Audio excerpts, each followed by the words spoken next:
میرے نمائندے اسلام آباد جا رہے ہیں، امریکی مذاکراتی وفد کل وہاں ہوگا۔ امریکی صدر ٹرمپ کا سوشل میڈیا ٹروت پر بیان، کہا ایران کو بہت اچھی ڈیل آفر کی ہے، امید ہے قبول کرے گا۔ سمجھتا ہوں کہ ایران سے اب معاہدہ ہو سکتا ہے، چاہے وہ دوستانہ انداز میں ہو یا مشکل طریقے سے۔ صدر ٹرمپ نے کہا کہ یقین ہے ہم ایک معاہدے تک پہنچنے کے قریب ہیں، ڈیل نہ ہوئی تو وہ کریں گے جو 47 برس میں کوئی امریکی صدر نہ کر سکا۔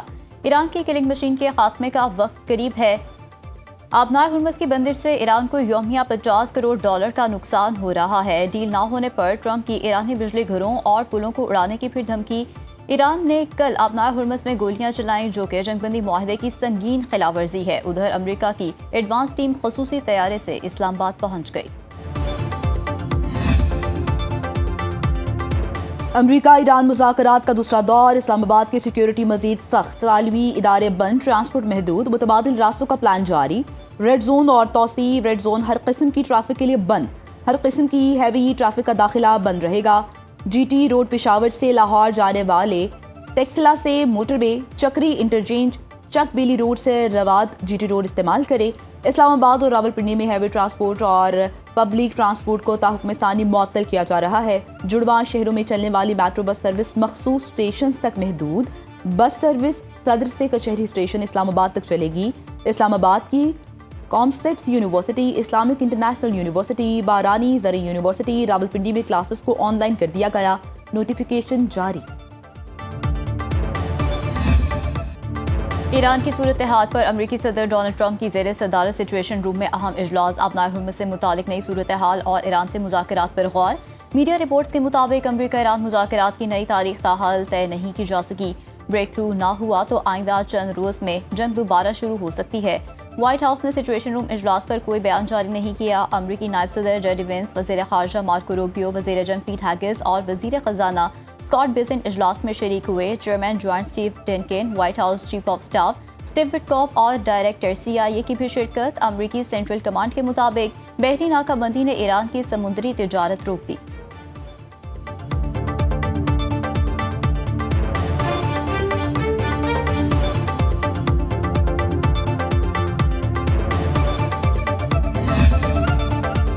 ٹرمپ کو حق نہیں ایرانی عوام کے جوہری حقوق سلب کرنے کی بات کرے، کسی ملک پر حملہ کرنے کا ارادہ نہیں رکھتے، اپنے دفاع کا قانونی اور جائز حق استعمال کر رہے ہیں۔ صدر مسعود پزشکیان کہتے ہیں ہم جنگ بڑھانا نہیں چاہتے، تہران نے جنگیں یا تنازعات شروع نہیں کیے، ہم عزت سے جنگ کا خاتمہ چاہتے ہیں۔ ہمارا بنیادی موقف خطے میں امن و استحکام اور سلامتی کے تحفظ پر مبنی ہے۔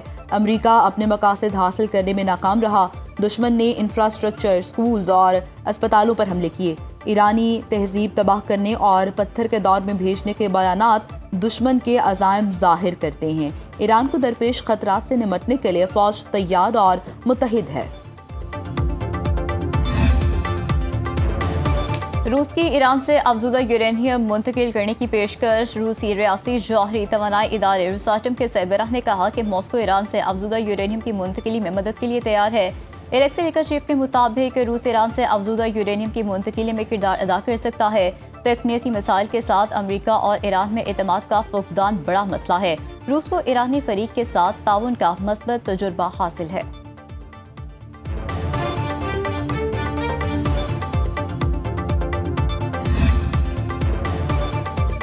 آبنائے ہرمز امریکی ناکہ بندی کے خاتمے تک بند رہے گی۔ آبنائے ہرمز کے قریب آنے کو دشمن کے ساتھ تعاون سمجھا جائے گا۔ پاسداران انقلاب کی خلیج میں لنگر انداز جہازوں کو حرکت نہ کرنے کی وارننگ۔ ایرانی بحریہ کا کہنا ہے آبنائے ہرمز پر ٹرمپ کے بیانات کی کوئی حیثیت نہیں، تمام بحری جہاز صرف ایرانی نیول کمانڈ کی ہدایت پر عمل کریں۔ وارننگ کو نظر انداز کرنے والے کسی بھی جہاز کو نشانہ بنایا جائے گا۔ بریگیڈیئر جنرل محمد رضا نے کہا جنگ دوبارہ شروع کی گئی تو اس بار یہ عالمی جنگ میں تبدیل ہوگی۔ ایرانی آرمی چیف جنرل امیر حاتمی نے کہا عسکری صلاحیتوں کو مزید بڑھانے کے لیے تیار ہیں، ایرانی فوج آخری سانس تک دشمن کا مقابلہ کرے گی۔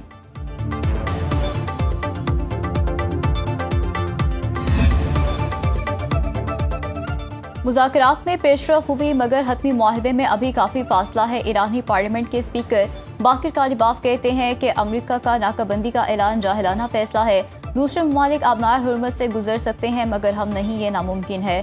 امریکی مائن سویپر اپنی موجودہ پوزیشن سے 1 انچ بھی آگے نہ بڑھیں۔ امریکی مائن سویپر آگے بڑھا تو ہم یقینی طور پر فائرنگ کریں گے۔ یہ بات امریکی وفد کو واضح طور پر بتائی جا چکی ہے۔ جنگ میں دشمن کے 180 ڈرون نشانہ بنائے امریکہ کا F-35 لڑاکا طیارہ گرانا معمولی بات نہیں۔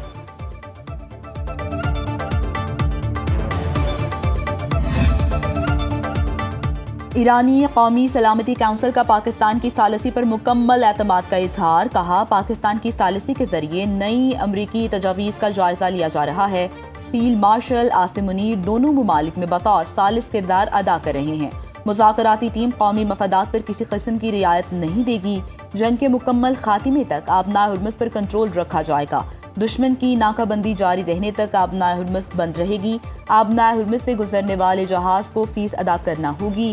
جہازوں کی آمد و رفت مقررہ راستوں کے مطابق ہوگی۔ ایران میں امریکہ اور اسرائیل کے لیے جاسوسی کے الزام میں 2 غیر ملکیوں سمیت 4 افراد گرفتار کر لیے گئے۔ امریکہ بین الاقوامی سمندروں میں ایرانی آئل ٹینکروں پر قبضے کی تیاری کر رہا ہے۔ امریکی اخبار وال اسٹریٹ جرنل کے مطابق امریکہ ایران پر دباؤ ڈالنا چاہتا ہے تاکہ وہ آبنائے ہرمز کھول دے۔ ٹرمپ انتظامیہ چاہتی ہے کہ تہران ایٹمی پروگرام پر رعایتیں دے۔ ایرانی پاسداران انقلاب آبنائے ہرمز پر نیا آرڈر نافذ کرنا چاہتی ہے۔ ایران نے آبنائے ہرمز سے گزرنے کے لیے ایرانی نیوی کی اجازت لازمی قرار دے رکھی ہے۔ ریئر ایڈمرل شہرام ایرانی کا کہنا ہے کہ ٹرمپ کی باتوں کو کوئی نہیں سنتا، انہوں نے ایران کی نہیں اپنے دوستوں کی ناکہ بندی کی ہے۔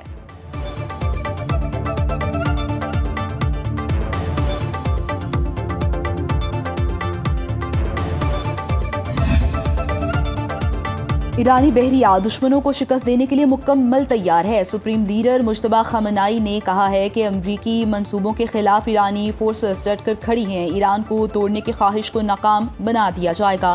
ایران کے نائب وزیر خارجہ سعید خطیب زادہ نے کہا ایرانی بندرگاہوں کی امریکی ناکہ بندی غیر قانونی ہے۔ ہم آبنائے ہرمز کو کھلا رکھنا چاہتے ہیں۔ امریکہ سفارتی راستے کو کمزور کرنے کی کوشش کر رہا ہے۔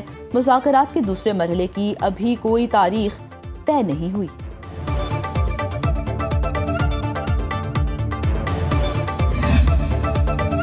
یمن کے حوثیوں کی آبنائے باب المندب بند کرنے کی دھمکی۔ حوثی حکومت کے نائب وزیر خارجہ حسین العزی نے کہا ہے کہ امریکی صدر امن کے قیام میں رکاوٹیں ڈالنا بند کریں۔ آبنائے ہرمز کے بعد باب المندب خلیج عدن کو بحیرہ احمر سے ملانے والی اہم گزرگاہ ہے۔ پیرس میں عالمی رہنماؤں کے اجلاس میں عالمی تجارتی راستوں کے تحفظ پر اتفاق۔ برطانیہ اور فرانس سمیت 40 ممالک نے شرکت کی۔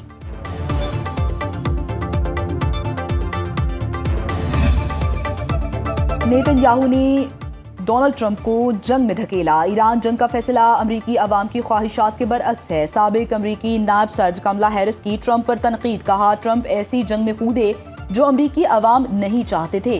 ٹرمپ نے نیتن یاہو کی خاطر امریکی فوجیوں کی زندگیاں خطرے میں ڈالیں۔ جنگ کے اثرات امریکی عوام بھگت رہے ہیں۔ لوگ جنگ کی وجہ سے مہنگا ایندھن خریدنے پر مجبور ہیں۔